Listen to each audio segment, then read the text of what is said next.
દ્વારકાધીશ તમારું સ્વાગત છે નવા કન્ટેન્ટની અંદર। તો જો આજે તો કરી દીધી આપણે બપોર વસારે શરૂઆત બ્લોગ્સ ઉતારવાની, કેમ કે આજે બપોર કેડે આપણે જો છાણનું ખાતર કાઢવાનું છે, આપણે જે બાટાવાનું છે ને એ બધું નાખવાનું છે, કેમ કે મારા 2 વર્ષ થઈ ગયા આપણે ખાતર નાખ્યું નથી। એટલે આજના વિડીયોમાં જો આપણે ટ્રેક્ટર દાંતી છે ને, આપણે પાવડર નથી ભરવાનો, ટ્રેક્ટરની દાંતી જોડી અને આમ થોડોક ભેગલો છે ને આમ થોડોક લાહો કરી નાખી, પછી રિવર્સમાં જઈને આમ ફરી નાખીશું, એ રીતે કરવાનું છે। તો આખો વિડીયો કન્ટિન્યુ કરતા રહીજો। બ્લોગ સારા લાગે ને તો લાઈક શેર અને સબસ્ક્રાઈબ કરવાનું ભૂલતા નહીં। તો ચાલો કરીએ આપણે વિડીયોને કન્ટિન્યુ આગળ। તો મિત્રો અત્યારે આપણા સાધન જો આવા છે, અત્યારે બધા જૂના જેવા થઈ ગયા છે, કેમ કે હવે એમાં કલર કરવાનો છે આપણે, એટલે કલર કરીને પછી તમને દેખાડું કે કેવા સાધન થઈ જાય બાકી બધા એમાં। તો મિત્રો ફાઇનલી જો આપણે એક રાપમાં એકમાં બાટલામાં કલર કરી નાખ્યો છે, બાકી હવે દાંતીમાં ને માટમાં તો એટલી બધી કંઈ જરૂર ન પડે, પણ દાંતીમાં ને લોઢિયામાં એમાં પણ કલર કરવાનો છે ધીરે ધીરે આગળ।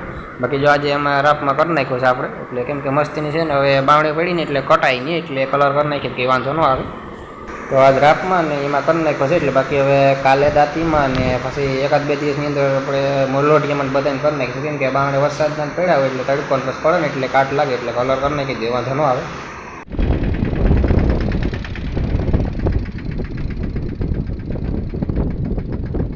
તો મિત્રો ફાઇનલી જો આપણે દાંતી દોડી લીધી છે ને ટ્રેક્ટર લઈ આવ્યા છે, એટલે પહેલાં છે ને આપણે પાવડે છે ને ઓલું ખાતર હતું ને થોડુંક હેવું કરી નાખ્યું છે, કેમ કે ડાયરેક્ટ એમને ઊંચો ટેકલો હોય એમાં ટ્રેક્ટર સળે નહીં રિવર્સમાં, એટલે આમ એવું લાવું કરતા જાય ને તો રિવર્સમાં સળાવીને પછી પાછી હાઇડરી મૂકી હેઠીને જવા દઈએ ને એટલે પોળું થતું જાય ને વેલમાં જે એના ગંઢાની થઈ ગયા હોય ને જાડા ઢેફાની બધી વેલમાં આવીને ભાંગી જાય, એટલે એ કામ સારું થાય ને એકદમ મસ્ત ને આપણે પાવડે ખોદવું ન પડે ને પોસું થઈ જાય।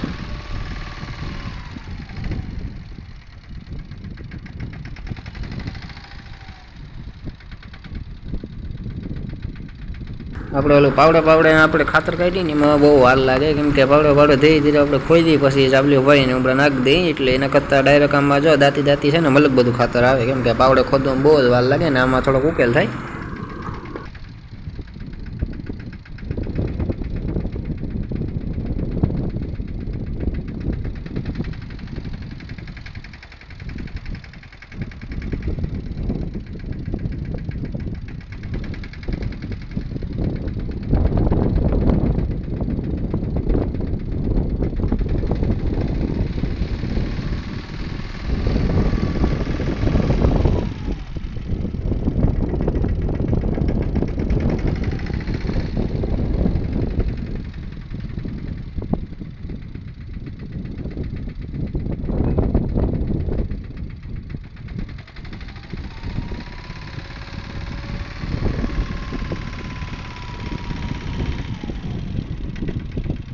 તો છે ને આપણે ટ્રેક્ટર એમ જો આમ દાંતી બેહાડીને એટલું બધું ખાતર ભેગું છે, ઓલે પાવડે ખોદીમાં બહુ જ વાર લાગે ને ઉકેલ એટલો બધો કંઈ થાય નહીં, એમાં દાંતીમાં ઉકેલ સારો થાય, કેમ કે પરવા પણ આપણે ટ્રાય કરી હતી હાલવા માટે, એટલે પરવા જાજુ આપણે ખાતર હતું લગભગ મોટા ટ્રેક્ટરની 5 ટોલી ને નાના ટ્રેક્ટરની 3 ટોલી એટલું ભરાણું હતું।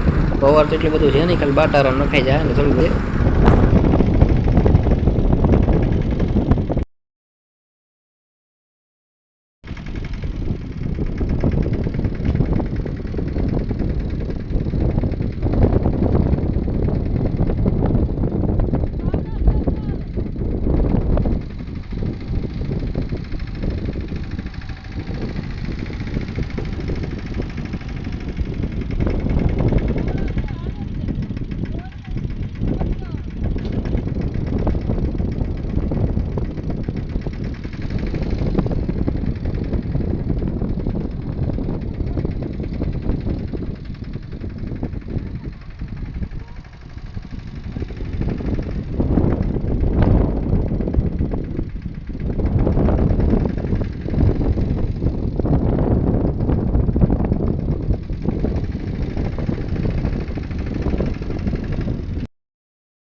તો મિત્રો થોડું ઘણું આપણે ખાતર ફોર્યું છે, બાકી હવે આપણે પાવડે ભેગું કરવું છે અને બાકી હવે નાખવાનું છે ખેતરમાં। તો જો આપણે ભેહુંને ખવડાવવા જવાર ઉપાડી છે થોડી ઘણી, કેમ કે આપણે 1 ચારો તો સુકાઈ ગયો હતો, બાકી હવે એમાં કંઈ બાટારામ છે નહીં ને થોડો ઝીંકી હતી ને એટલે ઉપાડવી પડે ને ખવડાવી દઈ, કેમ કે પાણી આપણે એટલું થઈ ગયું છે। બાકી હવે આ 1 ચાર સુકાઈ ગયો ને એટલે વહેલી થકી ઉપાડ લેવો, બાકીને થોડું મોટી થઈ જાય હજુ, જો આની મને બાકીની જોવાય છે ને એમાં એકાદું પાણી પી જાય ને તો પાવાની છે, નકર બધી હવે ધીરે ધીરે ખવડાવ્યું મારું છોકરીઓને. જો મિત્રો અત્યારે વાગવા આવી ગયા છે 5:30 ને જો આપણું ટ્રેક્ટર અંદર લઈ લીધું છે. બાકી હવે ખાતર હવે પાછું કાલે થોડું ઘણું ભરવાનું છે. આપણે થોડું ઘણું બાટાવાળામાં નાખ્યું હતું, એ તમને કંઈ વિડીયો દેખાડ્યો નથી. તો અત્યારે જાય ટ્રેક્ટર મૂકી દીધું છે, ધોળવાળું આખું ખાતર ભરાઈ રહ્યું જઈ લ્યો આખે આખું. હવે પાછું થોડાક દી પહેલાં ધોયું તો કરો, તો વિડીયો ન દેખાડે પાસ કરે વિડીયો 10 કે ટ્રેક્ટર ધોવું તો પાકું વિડીયો દેખાડી દીધું તમને. અત્યારે જાય મૂકી દીધો. હવે પાછું કાલે સવારમાં બપોર કાલે સવારમાં કાઢીને તો વાંધો ન, બપોર કેળી જાય તડકો બહુ હતો એટલે થોડી ઘણી તકલીફ પડે. બાકી હવે બપોર કેળી કાલે કાંઈ નહીં કાઢશું ને કાલે સવારમાં કાઢશું તો વહેલી તકે સારું કહેવાય. સવારમાં કાઢી તો ટાઢો પર હોય મજા આવે, તડકો એવું લાગે નહીં. સપોર્ટ હાવ નબળો પડી ગયો છે. પહેલાં જાજા વ્યૂઝ આવતા હોય, હાવ વ્યૂઝ ડાઉન થઈ ગયા છે. શું કારણ છે કે ખબર નથી. તો વિડીયોને સપોર્ટ કરવાનું ભૂલતા નહીં. તમને મસ્ત એકદમ બ્લોગ્સ આપણે દેખાડી, તો સપોર્ટ કરવાનું ભૂલતા નહીં. તો હાલો કરીએ આપણે વિડીયોને કન્ટિન્યુ. તો આજનો વિડીયો આપણે એન્ડ કરવાનો છે, કેમ કે હવે અત્યારે તો 5:30 વાગવા આવી ગયું છે. બાકી હવે પાછા આપણે કાલના વિડીયોને કન્ટિન્યુ કરશું. તો હાલો કરીએ આપણે વિડીયોને એન્ડ. તો બ્લોગ સારો લાગ્યો હોય ને તો લાઈક શેર અને સબસ્ક્રાઈબ કરી દેજો. પછી મળીએ આપણે બીજા વિડીયોની અંદર.